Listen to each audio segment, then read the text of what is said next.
औज़ुबिल्लाहि मिनश्शैतानिर्रजीम बिस्मिल्लाहिर्रहमानिर्रहीम वअलस्सलासतिल्लज़ीना खुलिफ़ू हत्ता इज़ा ज़ाक़त अलैहिमुल अर्दु बिमा रहुबत वज़ाक़त अलैहिम अनफ़ुसुहुम वज़न्नू अल्ला मल्जअ मिनल्लाहि इल्ला इलैहि सुम्मा ताबा अलैहिम लियतूबू इन्नल्लाहा हुवत-तव्वाबुर रहीम।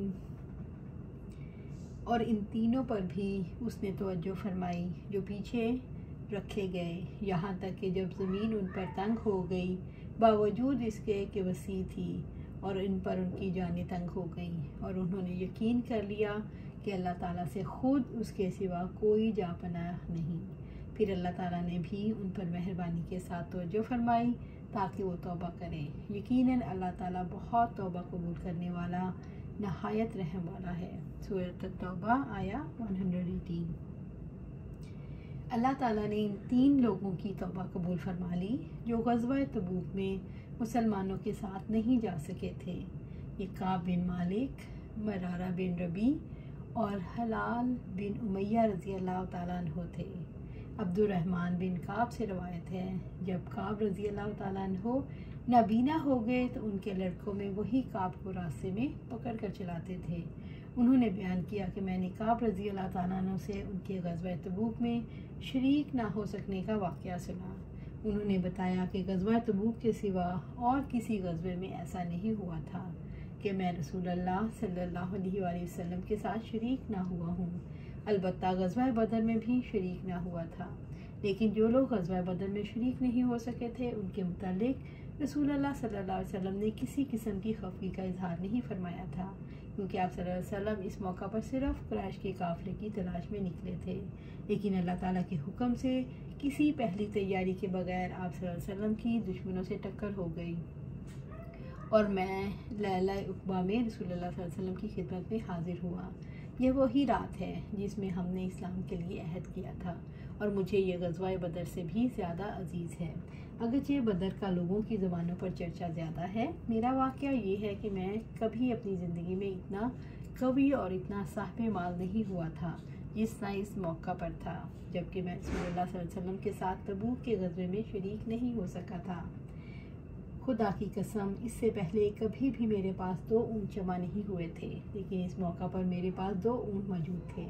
रसूलुल्लाह सल्लल्लाहु अलैहि वसल्लम जब कभी किसी ग़ज़वे में तशरीफ़ ले जाते तो आप सल्लल्लाहु अलैहि वसल्लम इसके लिए ज़ुमानी अल्फाज इस्तेमाल किया करते थे, लेकिन इस ग़ज़वे का जब मौका आया तो गर्मी बड़ी सख्त थी, सफ़र भी बहुत लंबा था, बियाबानी रास्ता और दुश्मन की फ़ौज की कसरत, तमाम मुश्किलात सामने थी। इसलिए आप सल्लल्लाहु अलैहि वसल्लम ने मुसलमानों से इस ग़ज़वे के मुतालिक बहुत तफसील के साथ बता दिया था कि इसके मुतालिक पूरी तरह से तैयारी कर लें। आप सल्लल्लाहु अलैहि वसल्लम ने इस सिमत की भी निशानदही कर दी जहाँ से आपका जाने का इरादा था। मुसलमान भी आप सल्लल्लाहु अलैहि वसल्लम के साथ बहुत थे, इतने कि किसी रजिस्टर में सब मुसलमानों का नाम लिखना बहुत मुश्किल था। काब रज़ी अल्लाह ताला ने बयान किया कि कोई भी शख्स अगर इस ग़ज़वे में शरीक ना होना चाहता तो ये ख्याल कर सकता था कि इसकी गैर हाज़िरी का किसी को पता नहीं चल सकेगा, सवाए इसके कि इसके मुतालिक वही नाजिल हो। रसूलुल्लाह सल्लल्लाहु अलैहि वसल्लम जब इस ग़ज़वे के लिए तशरीफ़ ले जा रहे थे तो फल पकने का ज़माना था और साया में बैठकर लोग आराम कर रहे थे। रसूलुल्लाह सल्लल्लाहु अलैहि वसल्लम भी तैयारियों में मसरूफ़ थे और आपके साथ मुसलमान भी, लेकिन रोज़ाना सोचा करता था कल से मैं भी तैयारी करूँगा, और इस तरह हर रोज़ उसे टालता रहा। मुझे इसका यकीन था कि मैं तैयारी कर लूँगा, मुझे आसानियाँ मुयस्सर हैं। यूं ही वक्त गुजरता रहा और आखिर लोगों ने अपनी तैयारियां मुकम्मल भी कर ली और रसूलुल्लाह सल्लल्लाहु अलैहि वसल्लम मुसलमानों को साथ लेकर रवाना भी हो गए। इस वक्त तक मैंने कोई तैयारी नहीं की थी। इस वक्त भी मैंने अपने दिल को यही कहकर समझा लिया कि कल या परसों तक तैयारी कर लूँगा और फिर लश्कर से जा मिलूँगा। कूच के बाद दूसरे दिन मैंने तैयारी के लिए सोचा, लेकिन इस दिन भी कोई तैयारी नहीं की। यूं ही वक्त गुजरता गया और इस्लामी लश्कर बहुत आगे बढ़ गया।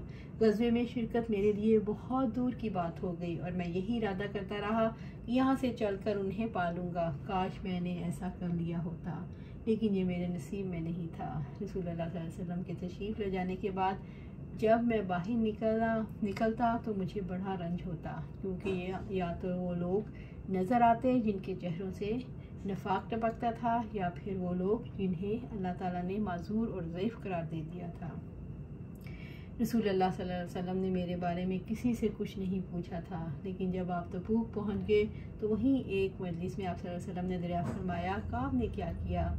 बनु सलमा के एक साहब ने कहा, या रसूलुल्लाह सल्लल्लाहु अलैहि वसल्लम, इसके गरूर ने उसे आने नहीं दिया, वो हुस्न व जमाल और लिबास में इतरा कर रह गया। इस पर माज़रत बिन जबल रज़ी अल्लाह ताला अन्हु ने कहा, तुमने बुरी बात कही या रसूलुल्लाह सल्लल्लाहु अलैहि वसल्लम, खुदा की कसम हमें इनके मुतालिक खैर के सिवा कुछ मालूम नहीं।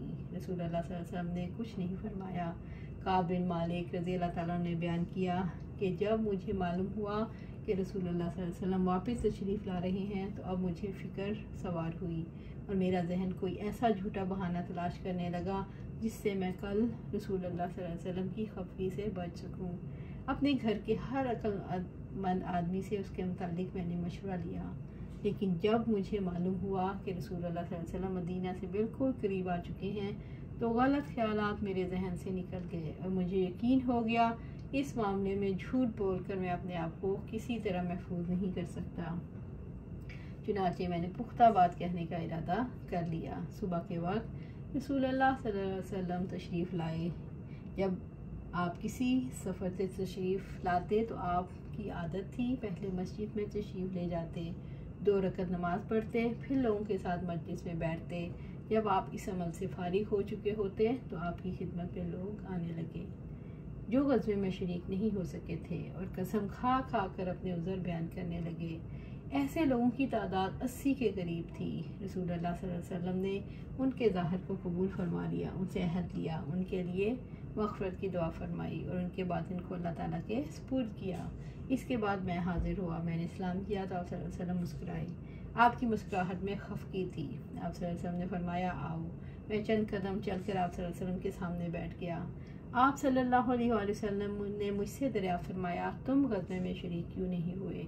क्या तुमने कोई सवारी नहीं खरीदी थी? मैंने अर्ज़ किया, मेरे पास सवारी मौजूद थी। खुदा की कसम अगर मैं आपके सिवा किसी दुनियादार शख्स के सामने बैठा हुआ होता तो कोई न कोई उज़र गढ़ कर उसकी खफगी से बच सकता था।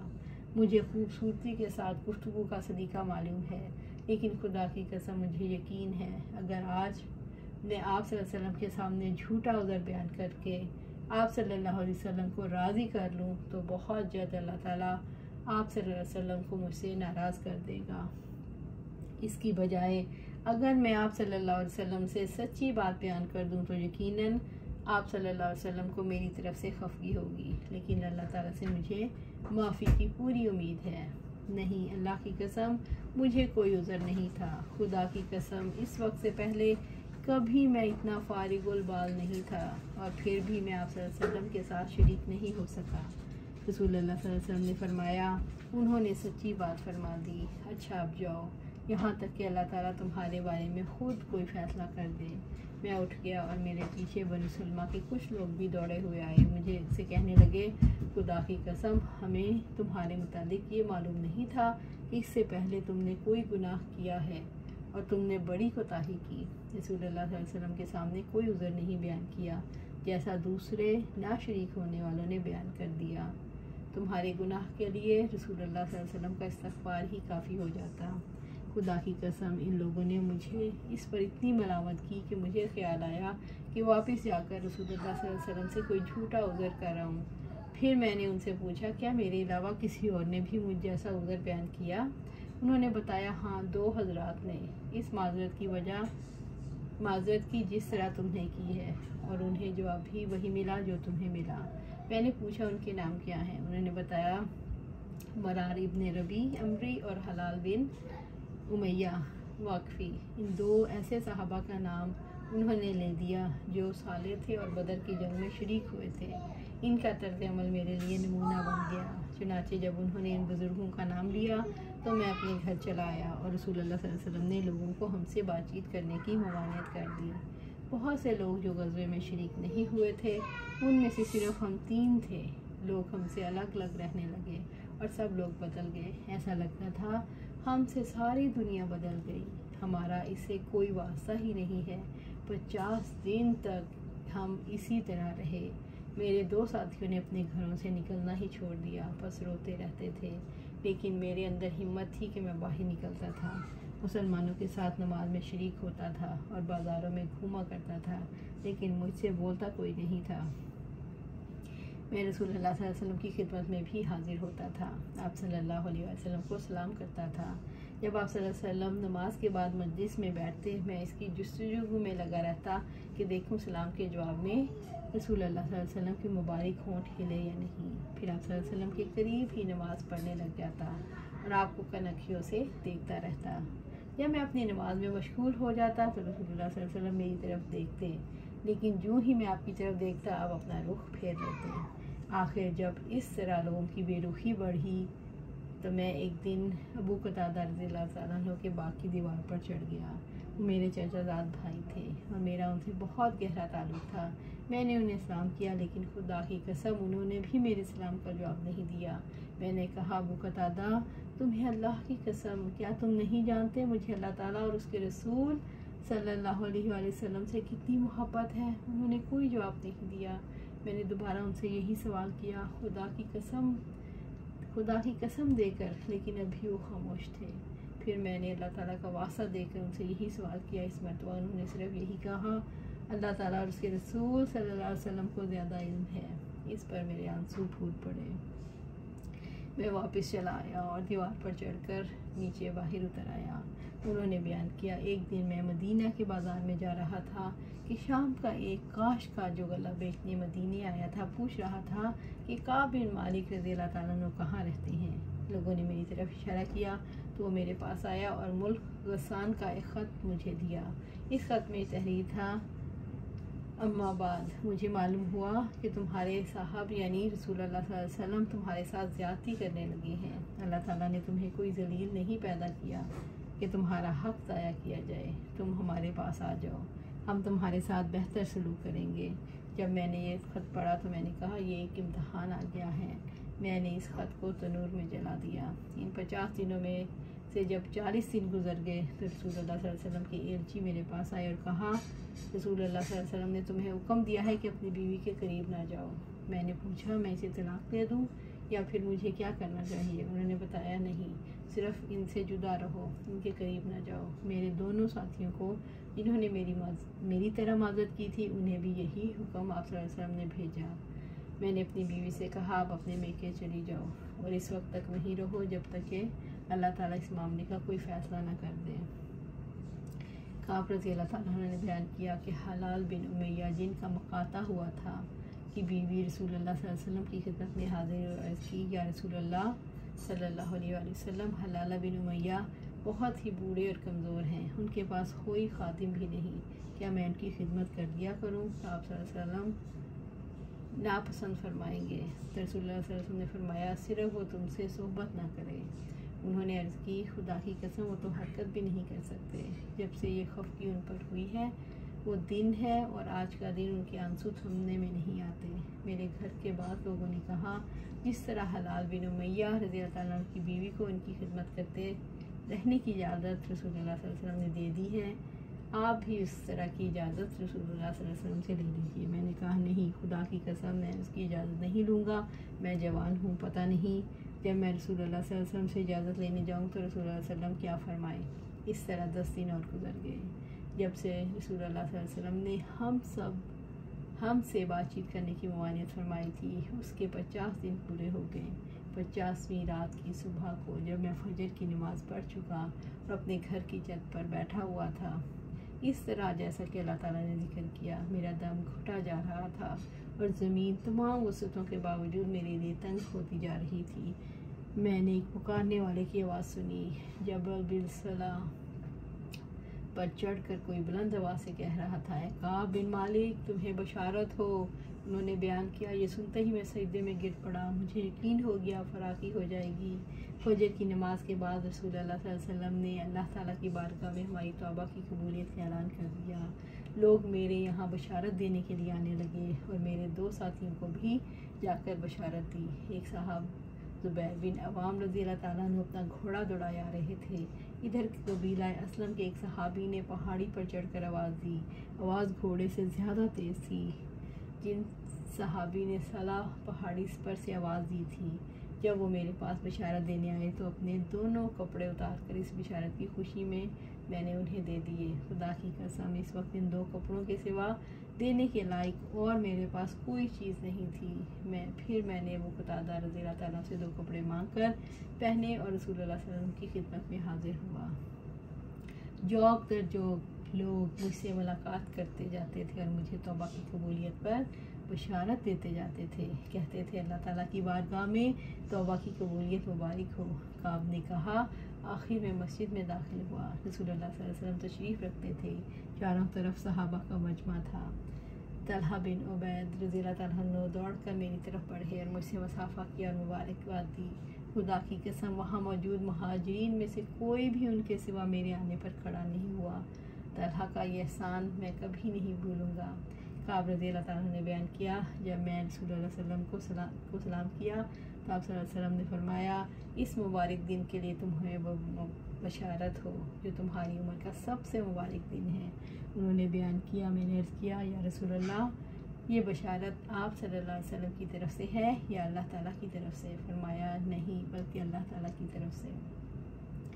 रसूल अल्लाह सल्लल्लाहु अलैहि वसल्लम जब किसी बात पर खुश होते तो चेहरा मुबारक रोशन हो जाता, ऐसा जैसे चांद का टुकड़ा हो। आप सल्लल्लाहु अलैहि वसल्लम की मुसरत हम चेहरा मुबारक से समझ जाते थे। फिर जब मैं आप सल्लल्लाहु अलैहि वसल्लम के सामने बैठ गया तो अर्ज़ किया, या रसूलुल्लाह सल्लल्लाहु अलैहि वसल्लम, अपनी तौबा की कबूलियत की खुशी में मैं अपना माल अल्लाह ताला की राह में सदका कर दूँ। आप सल्लल्लाहु अलैहि वसल्लम ने फरमाया, कुछ माल अपने पास भी रख लो, यह ज़्यादा बेहतर है। मैंने अर्ज़ किया, फिर खैबर का हिस्सा अपने पास रख लूँगा। फिर उन्होंने अर्ज़ किया, या रसूलुल्लाह सल्लल्लाहु अलैहि वसल्लम, अल्लाह ताला ने मुझे सच बोलने की वजह से निजात दी। अब मैं अपनी तौबा की खुशी में ये अहद करता हूँ, जब तक ज़िंदा रहूँगा सच के सिवा कोई बात ना ज़ुबान से निकालूँगा। फिर खुदा की कसम, जब से मैंने रसूलुल्लाह सल्लल्लाहु अलैहि वसल्लम के सामने यह अहद किया, मैं किसी ऐसे मुसलमान को नहीं जानता जिसे अल्लाह ताला ने सच बोलने की वजह से इतना नवाजा हो जितनी नवाज़शात उसकी मुझ पर सच बोलने की वजह से हैं। जब से मैंने रसूलुल्लाह सल्लल्लाहु अलैहि वसल्लम के सामने यह अहद किया, फिर आज तक कभी झूठ का इरादा नहीं किया और मुझे उम्मीद है अल्लाह ताला बाकी ज़िंदगी में भी मुझे इसे महफूज रखेगा। अल्लाह ताला ने अपने रसूल सल्लल्लाहु अलैहि वसल्लम पर हमारे बारे में आयत नाज़िल की। बिलाशुबा यकीनन अल्लाह ताला ने नबी पर मेहरबानी के साथ तवज्जो फरमाई। इसके इरशाद, कूनू मा सादिकीन, तब खुदा की कसम, अल्लाह ताला की तरफ से इस्लाम की हिदायत के बाद मेरी नज़र में रसूलुल्लाह सल्लल्लाहु अलैहि वसल्लम के सामने इस सच बोलने से बढ़कर अल्लाह ताला का मुझ पर कोई इनाम नहीं हुआ। मैंने झूठ नहीं बोला और इस तरह अपने आप को हलाक नहीं किया जैसा कि झूठ बोलने वाले हलाक हो गए। नुज़ूल वही के ज़माने में झूठ बोलने वालों पर अल्लाह ताला ने इतनी शदीद वईद फरमाई जितनी शदीद किसी दूसरे के लिए नहीं फरमाई। सयहलिफून बिल्लाहि लकुम इज़ा अनक़लबतुम अलैहिम लितुरिज़ू अन्हुम। इरशाद, दफ़ा इन्नल्लाह ला यरज़ा अनिल कौमिल फ़ासिकीन। काब रज़ी अल्लाह ताला ने बयान किया, चुनांचे हम 3 और लोगों के मामले में जुदा रहे जिन्होंने रसूलुल्लाह सल्लल्लाहु अलैहि वसल्लम के सामने कसम खा ली थी और आप सल्लल्लाहु अलैहि वसल्लम ने उनकी बात भी मान ली थी, इनसे बैत भी दी थी और उनके लिए मग़फ़िरत भी तलब की। हमारा मामला रसूलुल्लाह सल्लल्लाहु अलैहि वसल्लम ने छोड़ दिया था। अल्लाह ताला ने ख़ुद इसका फ़ैसला फरमाया। अल्लाह ताला का इरशाद, वअलस्सलासति अल्लज़ीना खुलिफ़ू, यही मुराद है कि हमारा मुकदमा मुलतवी रखा गया और हम ढील में डाल दिए गए। ये मुराद नहीं कि जहाज़ से पीछे रह गए, बल्कि मतलब ये है इन लोगों के पीछे रहे जिन्होंने कस्में खाकर अपना उज़र बयान किए और अल्लाह सुब्हानहू और रसूलुल्लाह सल्लल्लाहु अलैहि वसल्लम ने उनके उज़र कबूल कर लिए। जो लोग पीछे रह गए थे उनका माशरती बायकाट क्यों किया गया? अगरचे ये लोग तबूक के ये ना निकलने को अपनी गलती समझते थे, मगर उनके अंदर तौबा का शदीद एहसास पहले मरहले में नहीं उभरा था, इसलिए उनका माशरती बायकाट किया गया। किस एहसास की वजह से पीछे रहने वालों को सुकून नसीब नहीं होता? अल्लाह ताला और उसके रसूल से दूरी के एहसास ने पीछे रहने वालों को इतना परेशान कर दिया कि उनके दिल के अंदर सुकून रहा ना बाहर, उन्हें कोई सुकून की जगह नज़र ना आती। तौबा करने वाले 50 दिन में तौबा के मतलूबा म्यार तक कैसे पहुँच गए। तौबा करने वालों ने घर और कारोबार में मशगूलियत इख्तियार नहीं की। तौबा करने वालों ने बेवफाई का रास्ता इख्तियार नहीं किया। तौबा करने वालों को अल्लाह ताला और उसके रसूल से दूरी के एहसास ने परेशान कर दिया। तौबा करने वालों के लिए सुकून की कोई जगह न रही। नतीजा ये निकला कि इनका दिल पिघल गया और वो तौबा के मतलूबा म्यार को पहुँचे। अल्लाह ताला ने उनकी तौबा कबूल कर ली।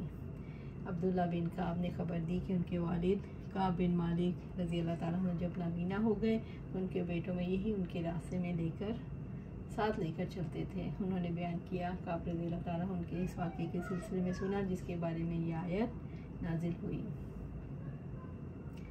इन्नल्लाह हुवा तव्वाबुर रहीम, यकीनन अल्लाह ताला बहुत तौबा कबूल करने वाला नहायत रहम वाला है।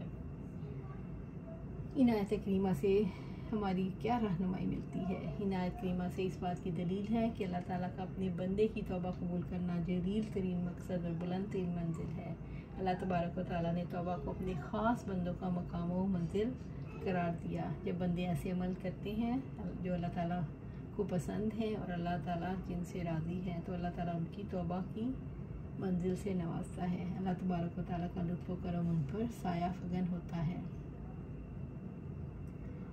सुभान अल्लाह, सुभान अल्लाह। या अय्युहल्लज़ीना आमनू अत्तकुल्लाह व कूनू मअस सादिकीन, है लोगो जो ईमान लाए हो अल्लाह ताला से डर जाओ और सच्चे लोगों के साथ हो जाओ। सूरत अत-तौबा आया 119। ए लोगो जो ईमान लाए हो, अल्लाह ताला ने ईमान वालों को मुखातिब करके उन्हें ईमान के तकाज़े पूरा करने का हुक्म दिया और वो है अल्लाह ताला से सवाब की उम्मीद रख कर उसके अहकामात की इताअत करना और इसके अज़ाबों के खौफ से उनके नवाही से इज्तनाब करके तक़वा इख्तियार करना। वकूनू मअस सादिकीन, और सच्चे लोगों के साथ हो जाओ। अल्लाह ताला ने ईमान वालों का तक़वा का लाजमी तकाज़ा पूरा करने का हुक्म दिया। हमेशा सच बोलना, अपने ऊपर सच लाजिम कर लो, सच्चे बन जाओगे और तबाहियों से बच जाओगे। अल्लाह ताला तुम्हारी परेशानियां दूर कर देगा और तुम्हें उलझनों से निकाल देगा।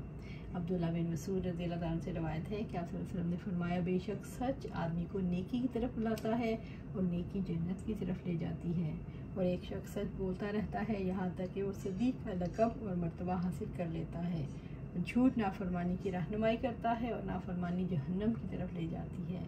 और आदमी यकीनन झूठ बोलता रहता है यहाँ तक कि अल्लाह ताला के यहाँ झूठा लिख दिया जाता है।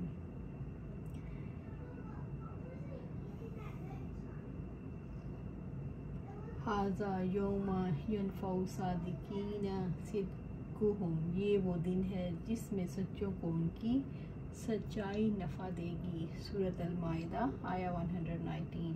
यानी लोगों के साथ रहो जो अपने कौल अफ़ाल और अहवाल में सच्चे हैं, जिनके अक़वाल सच्चे हैं, जिनके अमाल और अहवाल सिद्क़ पर हैं, जो कसलमंदी और फतूर से खाली और बुरे मकासद से महफूज हैं, जो इखलास और नेक नीति पर मुश्तमिल हैं। सिद्क़ नेकी की तरफ रहनुमाई करता है और नेकी जन्नत में ले जाती है। अल्लाह सुब्हानहू तआला से दुआ है अल्लाह सुब्हानहू तआला हमें भी सिद्दीकीन में शामिल फरमाए। आमीन या रब्बिल आलमीन।